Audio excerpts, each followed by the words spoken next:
উত্তর পূর্বের মাটিতে প্রথমবার আন্তর্জাতিক টেস্ট ম্যাচ আজ থেকে শুরু গুয়াহাটি টেস্ট। দক্ষিণ আফ্রিকার বিরুদ্ধে দ্বিতীয় টেস্ট ভারতের সকাল 9টা থেকে শুরু, খেলা শেষ হবে বিকেল 4টেয়।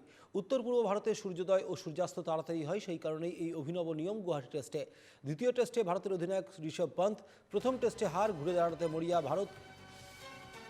শুরু হচ্ছে অসমে দ্বিতীয় টেস্ট। অসমের বর্ষাপাড়া স্টেডিয়াম, গুয়াহাটির বর্ষাপাড়া স্টেডিয়ামে দ্বিতীয় টেস্ট শুরু হচ্ছে। এই প্রথমবার বর্ষাপাড়া স্টেডিয়ামে টেস্ট ম্যাচ শুরু হচ্ছে এবং এই ঐতিহাসিক টেস্টে অধিনায়ক হিসেবে দায়িত্ব গ্রহণ করেছেন ঋষভ পন্ত। কারণ আমরা জানি ইতিমধ্যেই শুভমান গিল তিনি অসুস্থ রয়েছেন এবং সেই কারণের জন্য অধিনায়কত্বের দায়িত্ব নিজের কাঁধে তুলে নিয়েছেন ঋষভ পন্ত।